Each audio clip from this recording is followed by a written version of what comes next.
Live. Okay, thank you. Ani, bonjour, welcome. This is our first Facebook Live Q&A, and it's specific to the COVID-19 outbreak that's happening right now. We want to say miigwech for joining us, and bear with us as we work out the kinks on this. So I'm Gimaa Valerie Riche for Tikmikshing and Nishnabek, and I'm joined by our CEO, Brendan Huston, as well as our Director of Health, Carmen Nootchtai. Carmen Wabagijik Nootchtai. Thank you. So we're trying our best to protect our community, and there's so much information, and it's happening so quickly that we thought this was a good way to reach out to the community and get a lot of information out. So we're trying this. So I guess we'll start by letting you know, the first thing I want to do is let you know that we're here, we're listening to you. We want to answer your questions. So if you have any questions, feel free to type them in. And we've got Bridget, who's our communications person, assisting us. She'll read those questions out to us. We do have some questions that we'll start with if we don't have any questions up there yet.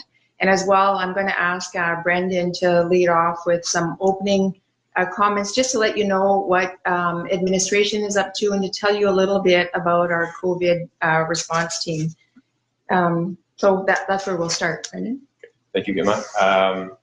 So I'd like to advise you that over the course of the previous few weeks, we have been updating our staff regularly regarding the developments related to the COVID-19 situation, including a lunch and learn last week. As a result of these developments, we decided to implement a band office closure effective March 16th.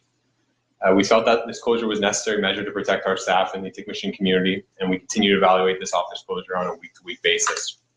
And we will update the community accordingly. To ensure the continuity of our operations, we have implemented work-from-home arrangements for all non-essential service staff. We're fortunate to have the technical capabilities we have today to support our staff in conducting their work-related responsibilities remotely. An updated staff contact list with their work email and work cellular mobile phone has been distributed electronically on our website and in social media. And you will note that it has been posted on our band-owned building doors as well for your reference.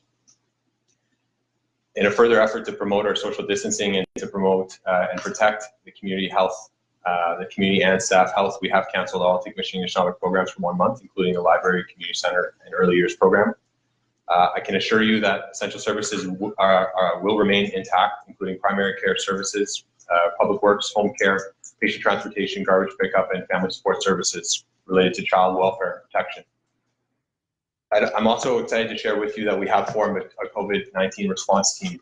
We've implemented this response team to evaluate and adapt our response efforts and to protect our community. To ensure we have representation from key functions in the organization, the team consists of our senior management group from our respective departments, as well as Gimaa and myself.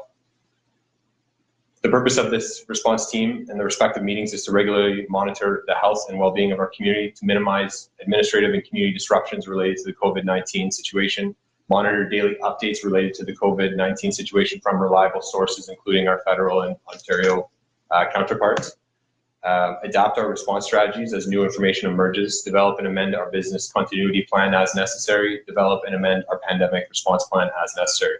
You can expect regular communications from the group as they will meet 3 times a week, Monday, Wednesday, and Friday afternoon. We are adjusting our response strategy and business continuity plan as this situation evolves. I'm also excited to share with you that we did meet yesterday and had a thorough discussion which resulted in the following outcomes. An incorporation of our COVID-19 information, into our monthly newsletter. You can expect that to be incorporated for our April 2020 newsletter. Establishment of a protocol for regular communication updates from the response team, as well as coverage for ongoing community efforts. An example of that would be the Little NHL team donation. That was fantastic. Implementation of dedicated wellness checks for our elders and those who are at risk, as well as the broader community. Development of a response plan to manage any potential positive COVID-19 cases. Currently, there are no positive cases that we're aware of in Tikmikshing. However, we need to be prepared in the event that there is a positive case. We have also discussed and have some outcomes related to rent deferrals for community members experiencing financial hardship, the development of a budget to track expenditures related to COVID-19 measures, as the health and safety of the community is the utmost importance and priority at this time. We also plan to engage local businesses to discuss alternative business measures to protect our community.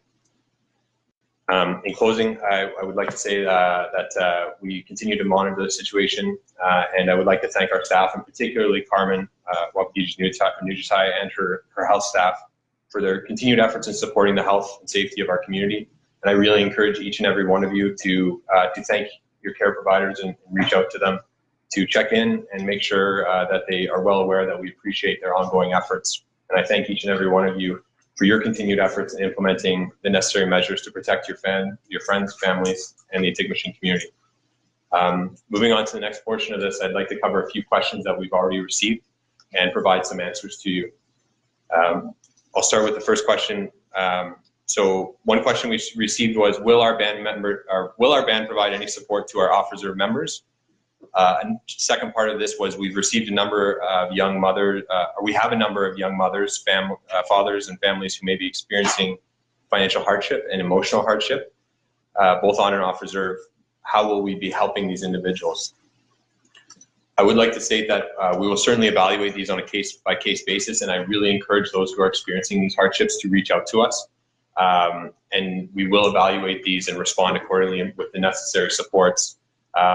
How you can do that, right now we have communications at WLFN. I encourage you to direct all questions and support requests to that email address at this time.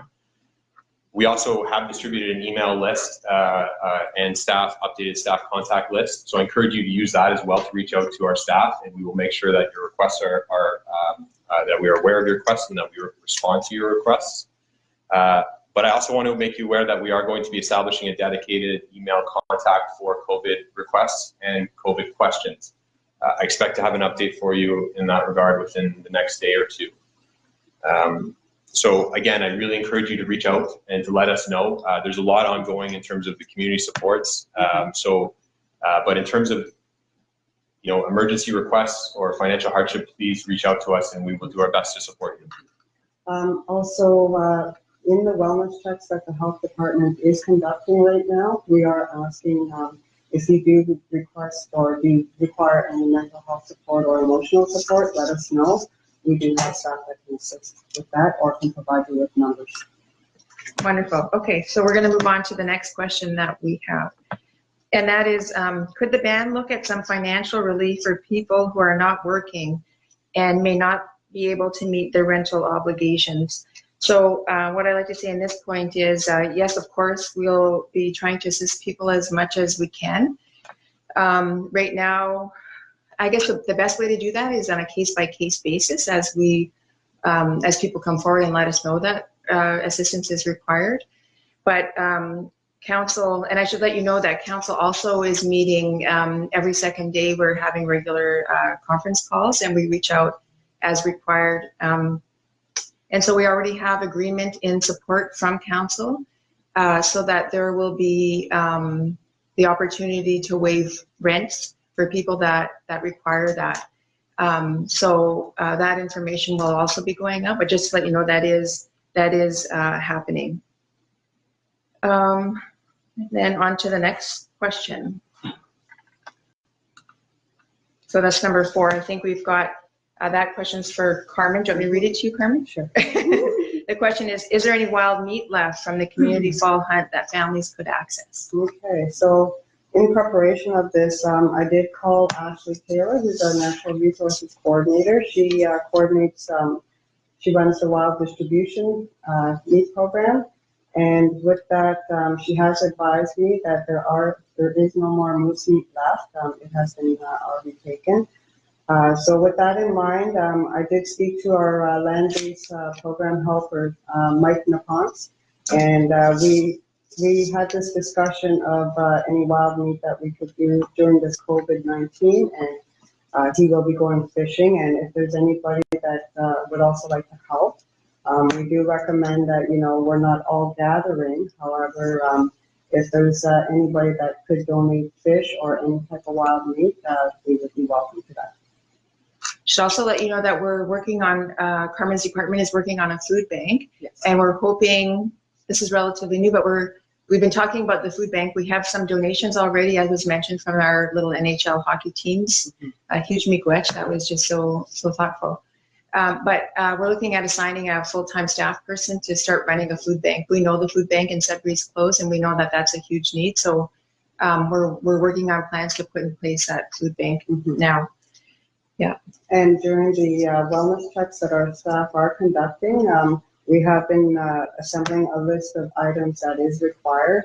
Staff will go out shopping for those items and be mindful of the social distancing that they need to take for their safety. But they will be starting the shopping, and we will be delivering items as soon as we obtain them. Yeah. And so the community also knows that the focus right now is really on the elders and people at risk. So that's who the first priority is, and the shopping's happening for them. But part 2 of this is also that Carmen's also working on a wellness check for the rest of the community, and more information we're working on it as fast as we can. That's coming too.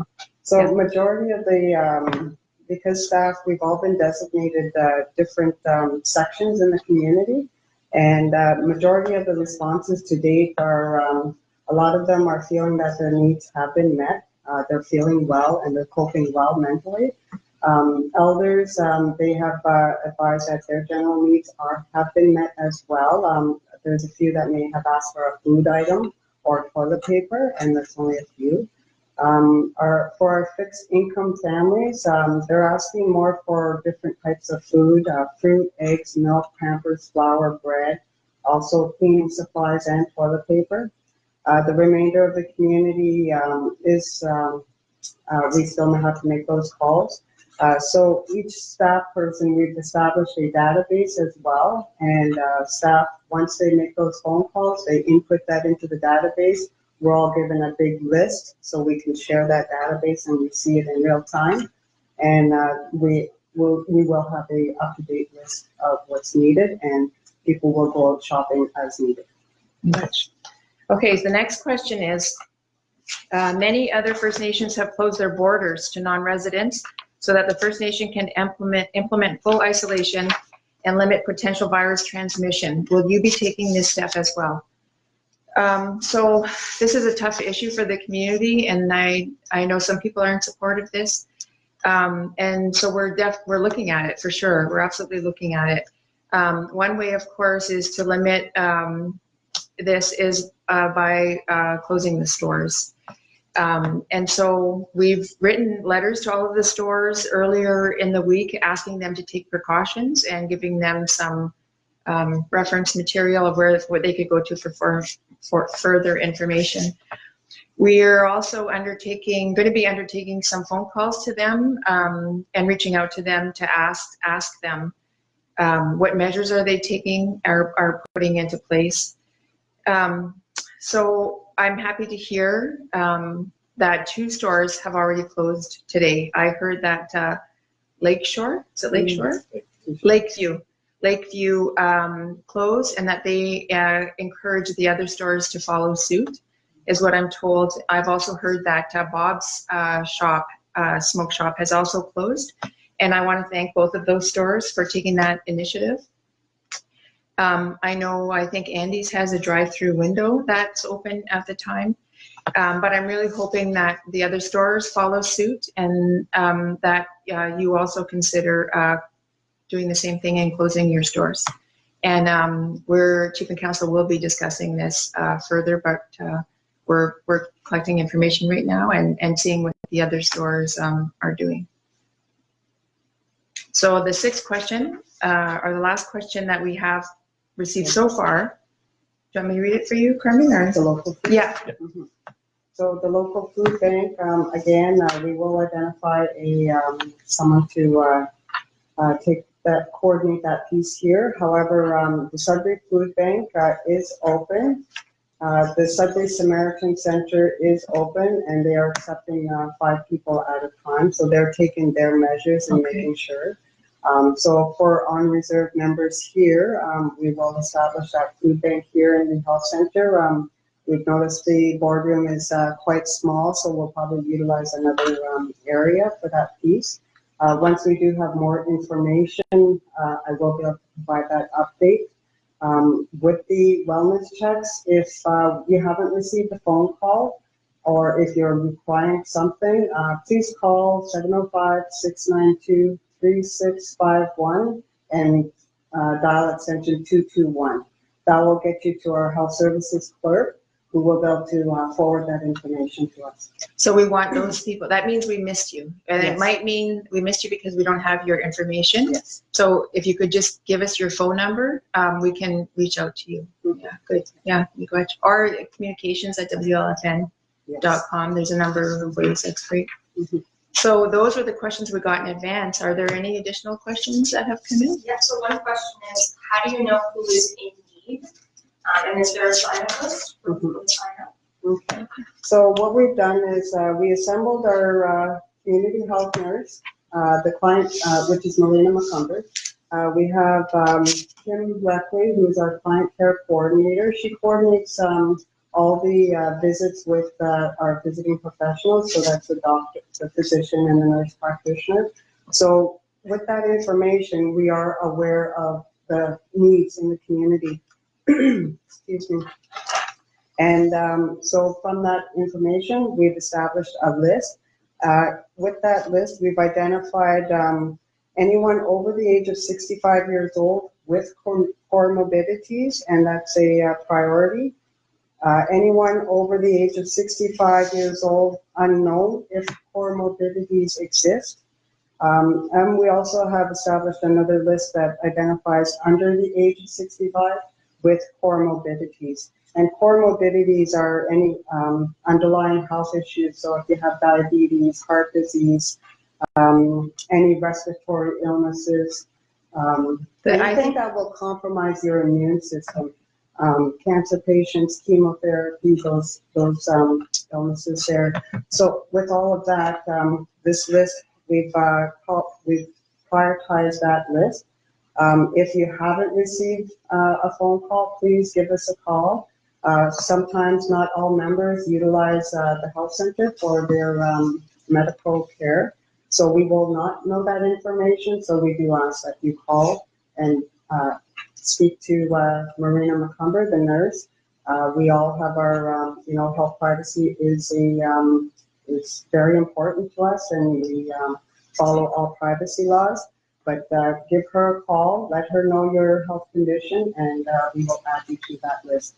The list isn't shared with everybody, and everybody who does receive that list, they do sign that oath of confidentiality, so your privacy is maintained. So one of the things with the list also is that you're being asked, how often do you want us to check on you? Yes. So for some elders or people who are compromised, their health is compromised, they might want a daily phone call. Somebody else might want a weekly. So consider that when you were adding yourself to the list, or that's one of the questions that will be asked of you. Mm-hmm. And don't feel you need to be on a list in order to receive services or to receive help. So maybe you're not on the list or you don't want to be on the list, but you really need an item or you need assistance of some kind. So reach out to us and let us know what that is so that we can try to respond to you as well. And on that kind of trail, how do we access Meals on Wheels? Okay, so Meals on Wheels. So the Diners Club, we have switched the Diners Club to the Meals on Wheels. And if we've missed you, we apologize. But you can call the health services, the health center, and we'll add you to that. Lisa Grew is working with Deb Susi, our Diners Club cook, and she is will be cooking for the whole duration, and as long as food is available. So yes, my throat is sore. I think from talking so much, and I think I've been doing a lot of talking all day. So all the programs are canceled. Are you still doing the Maple Push? We are. So in that again, we have the land-based program helper, Mike Nafons. He is out in the bush. He has already tapped. I believe we have over almost 100 trees tapped, or over 100 trees tapped. I have asked him that we keep some sap, because that is medicine, especially good medicine for diabetics. So he is keeping that medicine. We are going to keep a section of that, and then the rest will be made into maple syrup. However, our programs are canceled, but we are still maintaining our that program, but not to have anybody go out there and start helping. We still want to, ensure the social distancing is in place. The only way that we're going to help prevent COVID here is if we follow what the government and the medical health professionals are advising, and so we are maintaining that stance. Mike may have his children with him out helping, and he will give me updates every now and then as to how far things have been going. And I will keep you posted. So even though Mike might not need help in terms of the tapping the trees and the work he's doing, still a good idea to get outside. Yes. And so I'm encouraging people, if you can get outside and go for a walk or do whatever, you can do that. I think the recommended distance is like 6.5 to 7 feet, 2 meters away. And you'll notice that's how far apart we're sitting as well. So encourage you to really get some fresh air. Can you just repeat that phone number for the group again? Okay. 705-692-3651, and you dial extension 221 or ask for the health services clerk. And so the trust is supposed to have an emergency fund. Is this true?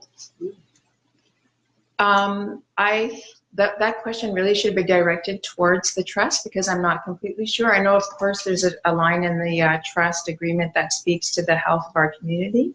And so just earlier today, I did reach out to the trust to ask them if they're putting in place any measures, because I think this would fall within the health definition that is described, and it would be applicable to all beneficiaries regularly. So hopefully, I imagine they are working on something, but we've reached out and we'll share with whatever information we find out. Okay, how are elders who do not have access to this video conference being informed? Is there someone in the ILC set up a community attendance log? That's a good. I'm hoping that people who are watching this can also share information with elders in your life, but we are reaching out on a case by individual to all of the elders, and through regular updates of what they're asking for. I'm hoping that is going to be happening. Of course, elders can also reach out to me and to council and to any of our staff, but that's available there. That's a good idea in terms of the ILC. And we'll look into that. Maybe we can figure out a way. Was the recommendation to put in place like a TV or a computer, I guess, in that main room that elders could watch these kinds of live streams, or Channel 10? Maybe we can access Channel 10. A lot of people do have Eastlink cable, and I know that there was an opportunity for our programs to connect with Channel 10 before, so maybe you can bring that up. This way that will reach a majority of elders who have TV. I'm unsure of those who don't have any TV access. Because at the ILC, it is a good recommendation. However, we still want to limit people gathering together. Mass gatherings is not something that we want to recommend. Yeah, so we'll have to take that into account as well. Right. Yes, for sure. Can we get a summary of all this in flyer form? Yeah, we are working to ensure updates go out. So in the flyer for Friday, we're already working on content for that. And we're working on content for the monthly, I'm confusing flyer newsletter, the monthly one as well.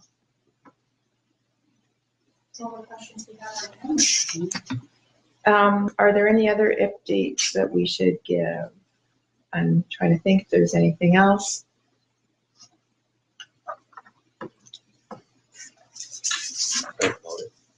Okay. People can always leave more questions on this. Right. Thank you. Yeah, that's a great idea. So people can leave questions on the live stream and we can look at them. We hope that we have answered some of the pressing questions right now. And we really want you to know that we're here, we're listening, and we're trying to do the best we can in terms of communicating with you. Is there something you want to tag, Brandon? I was just going to add that in my prior comments when I mentioned sending any questions you may have or requests to communications, we have asked communications to compile all these questions that are asked related to COVID and provide a summary to the response team so we can answer those questions. I do believe that this is the intention of this forum is to have it more regularly. So I expect that we'll have another potential Facebook Live session or a video conference opportunity in the near future as well. But just to know that your questions are heard and we will be responding to you in a timely manner. So thank you. How often are we going to do these? I'm not sure. We're gonna, as soon as we stop recording, we're gonna look and see how many people have watched, and we'll watch it over the next 24 hours. And if we get some suggestions that this was useful or helpful, we will continue them. We're also trying to encourage our staff to consider using some sort of social media in terms of programming as well. So yeah, hopefully, I think we'll have to lean on this more as we move forward over the next a little distance. So just want to say thank you for working with us, and we're strong, resilient Anishinaabe, and we'll stick together as a family and community. Miigwech. Miigwech.